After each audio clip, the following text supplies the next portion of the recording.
5 ওয়াক্ত নামাজ পড়ে, সে একটা মিথ্যা কথা বলতে গেল, তার একটা মনের ভিতরে একটা কাঁপনি উঠবো যে আমি 5 ওয়াক্ত নামাজ পড়ি। ঘরে ঘরে বিএনপি, এমন কোন ঘর আছে যে বিএনপির কর্মী নাই? হ্যাঁ, হিন্দু আর দিন হিন্দু। দেখুন, আমার বয়সে আমি আওয়ামী লীগকেও ক্ষমতা দেখছি, বিএনপিকেও ক্ষমতা দেখছি। এই কারণে দানের বিকল্প নাই। এখন দান চতুর্দিকে দান। আগামী জাতীয় সংসদ নির্বাচনে ঢাকা 3 আসন থেকে কাকে আপনারা যোগ্য মনে করছেন? এখানে জামাতের প্রার্থীকে যোগ্য মনে করছেন না বিএনপির প্রার্থীকে? এখানে যেহেতু দীর্ঘদিন ধরে গয়েশ্বরচন্দ্র রায় এখানে ইয়ে করতেছে, অনেক হামলা মামলা উনি ইয়ে করছে, তারপরে ওনাকে বিএনপি থেকে উনি যোগ্য প্রার্থী মনে করছি আর কি। আর আমাদের যেটা প্রত্যাশা, চাঁদাবাজি আমরা সাধারণ জনগণ এটা চায় না, কোনো দখলবাজি, টেন্ডারবাজি এগুলা আমরা বরদাস্ত করি না, জনগণ এটা পছন্দ করে না। আমরা চাই সুষ্ঠু সুন্দর একটা নির্বাচন হোক, এলাকার উন্নয়ন হোক, সাধারণ মানুষের কাছে যাতে এলাকার উন্নয়নমূলক কাজটা সাধারণ মানুষের কাছে যাতে পৌঁছে, এই প্রত্যাশাই আমাদের। তো যেহেতু জনাব তারেক রহমান এদেশে আসছে, উনি বিএনপি রাজনীতি, সে একজন এখন বিএনপির জন্য সে একজন মনে করেন নিবেদিত প্রাণ। উনি এটা সশরীরে যদি হস্তক্ষেপ করে তাহলে সম্ভব, এছাড়া আমি মনে করি না যে এখানে অন্য যারা আছে তারা সবাই মিলে, কারণ এইগুলো একটা এখন বর্তমানে একটা কালচার হয়ে গেছে, চাঁদাবাজি, টেন্ডারবাজি, এই সন্ত্রাসী, এগুলো একটা ব্যবসার মতন হয়ে গেছে। অনেক রাজনীতিবিদরা মনে করে হলো যে এটা আমরা অনেক নেতাকে টাকা দিয়ে প্রভাবিত কইরা এলাকায় একটা নির্বাচন করাই দিই, নেতা ক্ষমতায় গেলে মনে করেন আমরা যাই খুশি তা করব। এই জিনিসগুলা সাধারণ জনগণ এই জিনিসটা চায় না। এই জন্য হ্যাঁ, এটা তারেক রহমান যদি হস্তক্ষেপ করে তাহলে কেরানীগঞ্জটা ছোট করে দেখা, এটা ঢাকা জেলার একটা গুরুত্বপূর্ণ জায়গা। এটা মনে করেন হলো আপনার তারেক রহমান নিজে যদি এটা হস্তক্ষেপ না করে, তাইলে আমি মনে করি না যে এটা অন্যান্য কোনো প্রার্থী এটার সমাধান দিতে পারবে, এটা আমার বিশ্বাস আছে। দেখুন, আমার বয়সে আমি আওয়ামী লীগকেও ক্ষমতা দেখছি, বিএনপিকেও ক্ষমতা দেখছি, জাতীয় পার্টিকেও ক্ষমতা দেখছি। তবে বর্তমান পরিস্থিতিতে, অতীতের রাজনৈতিক অবস্থা থেকে আমি এখন বলতেছি যে আমি এখন জামাতকে দেখতে চাই। যদি জামাত দেখি খারাপ করে, তাহলে তো সময় আছে সামনে, পরবর্তী প্রজন্ম, পরবর্তী লোকজন দরকার হলে জামাতকে বাদ দিয়ে অন্য পার্টি সাপোর্ট করবে। Education is the backbone of a nation. আমি যতগুলি পার্টি দেখছি তার মধ্যে জামাতে এসে শিক্ষিত লোকের সংখ্যা বেশি, ওদের গ্রাম পর্যায়ে হইতে উপর পর্যায় পর্যন্ত এডুকেশন সংখ্যা বেশি।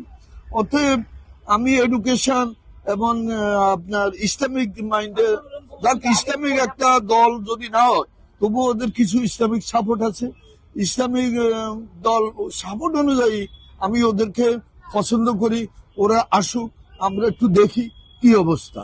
ইসলাম তো আসলে কেয়ামত পর্যন্ত এটা থাকবে, হারবে না। যার ভিতরে ইসলামের শিক্ষা আছে তার কাছে ইসলাম হারবে না। যার ভিতরে আমি মুসলমান, যদি আমি ডাক্তারি পড়ি, ইঞ্জিনিয়ার পড়ি, ইউনিভার্সিটি পাস করি, যদি ইসলামিক মন মানসিকতা না থাকে, ইসলাম আমার কাছে এটা তো বুঝেনি নাই, যত আমি মুসলমানের সন্তান হই। আর যদি আমি জেনারেল শিক্ষিত হই, ইসলামিক মাইন্ডের কিছু থাকতে হবে, আল্লাহ রসুলের কিছু থাকতে হবে, জিন্দিগি তো এটা মরবে না। এবছর উনি হিন্দু মুসলিম উভয়ের ভোটই পাবে, কারণ ভোটের ক্ষেত্রে মার্কাটা এলো রাষ্ট্রপতি জিয়া রহমান এবং দেশের মাতা খালেদা জিয়া এবং তারেক রহমানের। আসলে ব্যক্তি কিন্তু দলই বড়, এই কারণে দানের বিকল্প নাই। এখন দান চতুর্দিকে দানের কোনো বিকল্প নাই, দানের কাছে কেউ আসবেও না। আশা করা যায় তৃণমূল সবাই দান কি চায়। আমরা দুর্দিনে এবং সবসময় আমরা সাংগঠনিক বাবু গয়েশ্বরচন্দ্রকে আমরা মাঠে সবসময় পাইছি, এবং দুর্দিনে বিভিন্ন সংস্থা বিভিন্নভাবে আমাদের সহযোগিতা করে গেছেন। আমরা অন্যান্য যারা নেতৃবৃন্দ আছে কেরানীগঞ্জে নির্বাচন করবে, তাদেরকে আমরা কখনো দেখি নাই। নির্বাচনকালীন আমরা সুসময় কুকিলের মতো আসে, তাদেরকে আমরা চাই না। আমরা দানের শীষ বাবু গয়েশ্বরচন্দ্র রায়কে আমরা দেখতে চাই। এই সংসদীয় আসন ঢাকা-3 থেকে। সারা বাংলাদেশ পরিপ্রেক্ষিতে চিন্তা করলে তো বর্তমানে দেশ চালানোর যোগ্যতা আমি মনে করি অনেকেই তো প্রার্থী হয়েছে, দানি শেষে তো যোগ্য মনে করি আর কি। সারা বাংলাদেশ হিসাব করলে সারা বাংলাদেশের পরিপ্রেক্ষিতে কেরানীগঞ্জ এটার এফেক্ট পড়বে, ওই এফেক্টটা আমি মনে করি দানি শেষে আগাই রয়েছে আমি মনে করি আর কি। অল সাইড মানে তার জনসমর্থন, গড়ে গড়ে বিএনপি, এমন কোন গড় আছে যে বিএনপির কর্মী নাই? হ্যাঁ, এখন যেহেতু হাসিনা পলাই গেছে, কেজি সরকার হাসিনা পলানোর পরে তো বাংলাদেশে আর আওয়ামী লীগ যারা এই কিছু আছে তাদের মুখ খুলে বলতেও পারতেছে না, ওই হিসেবে দানি শেষ অনেক আগে রয়েছে। আমার কাছে এটা যুক্তিযুক্ত মনে হচ্ছে। আমার তো আছে, জামাত আছে, থাকলে কি ক্ষমতায় আসার মতো ক্ষমতা এদের এখন নাই, আরো 10 বছর লাগবে জামাত আস্তে আস্তে, তবে এরা আসন পাবে এটা আমার বিশ্বাস আর কি। তবে এরাও ভালো করতেছে, এটাও বুঝতেছে আর কি। তবে যোগ্য দানি শেষ। আগামী জাতীয় সংসদ নির্বাচনে আপনারা কাকে ভোট দিতে চান? ধানের শীষে কেন? আমাকে ধানের শীষে আমাকে ভালো লাগছে, আমরা দেবো, আমরা আগে দিছি ধানের শীষে। কেন ভালোবাসেন? পাশাপাশি আমাকে এলাকায় মোটামুটি কাজটা ভালোই করছে, এই হিসেবে আমার গরিব মানুষের আমাকে মোটামুটি আমাকে যে মেম্বার ছিল তারা কাঠ করে ভালো দিচ্ছে, আমাকে দেখে দেখে দিয়েছে কাঠ, এই কারণে তো ভালোবাসি। যখন সুযোগ পাচ্ছে তো আমার কাজ করছে, আমাকে এলাকার কথা কই, অন্য এলাকার কথা কই না। আমার ব্যক্তিগত মতামত যে ইসলামী দল আসুক। কেন চাচ্ছেন? হ্যাঁ, কারণ ইসলামী দল আসলে মনে করেন যে আমরা মনে করি যে নানান ধরনের যে চাঁদাবাজি, এই তারপরে দুর্নীতি, এগুলো একটু হবে কিন্তু কম হবে, অন্যের চেয়ে একটু কম হবে, এটা আমরা আশা করি আর কি। সেই সুবাদে আমরা ইসলামী দল চাচ্ছি। অন্য পরিবর্তন আনবে কিন্তু দুর্নীতি মুক্ত, তারপর চাঁদাবাজি মুক্ত, এগুলাই আমরা চাচ্ছি। যে মনে করেন রাস্তাঘাটে, তারপরে নানান সংস্থার মাধ্যমে মনে করেন যেসব চাঁদাবাজি হয় সেগুলো যাতে না হয়, আমরা এটাই আমরা কামনা। আমার ব্যক্তিগত ভাবে আমি জামাত ইসলামকে ভোট দেব। জি, আমার ব্যক্তিগত ভাবে আমি আর কি আশা করি যে হবে ইনশাল্লাহ। কারণ এরা মনে করেন যে মসজিদে যায় তো, সেই জন্য বলছি যে কারণ এদের মনে করেন যে 5 ওয়াক্ত নামাজ পড়ে, সে একটা মিথ্যা কথা বলতে গেল তার একটা মনের ভিতরে একটা কাঁপনি উঠবো যে আমি 5 ওয়াক্ত নামাজ পড়ি, আমার মাথায় টুপি আছে, পরনে জুব্বা আছে, আর মনে করেন যে আমি দাঁড়া দাঁড়া প্রসাব করি, আমার কোনো ইমানে মানি নাই। আগামী জাতীয় সংসদ নির্বাচনে আমরা এখানে বিগত দিনে আমরা যাকে পেয়েছি বাবু গয়েশ্বরচন্দ্র রায়, তিনি মাঠে ছিলেন, আন্দোলন সংগ্রামে হাসিনা বিরোধী আন্দোলন করেছেন দীর্ঘ টাইম। আমরা দ্বিতীয় যিনি প্রার্থীর নাম বলছেন তাকে আমরা কখনো দেখিনি, 5 তারিখের পরে হয়তো জামাতের যিনি প্রার্থী তাকে আমরা কখনো দেখিনি, 5 তারিখের পরে তিনি এসেছেন। আশা করি বাংলাদেশে আগামী রাষ্ট্রনায়ক জনাব তারেক রহমান তিনি প্রধানমন্ত্রী হবেন এবং তার নেতৃত্বে ঢাকা 3-এ ধানের শীষ বিজয় হবে। দীর্ঘ 17 বছর বাংলাদেশের বাইরে ছিলেন তিনি, বিশ্বের একটি নামি দামি কান্ট্রিতে ইংল্যান্ডের মতো জায়গায় ছিলেন, ওখান থেকে তিনি অনেক কিছু শিখেছেন, পরিবেশ সহ দেশ নীতি এবং আরো কিছু মানবতা শিখেছেন তিনি।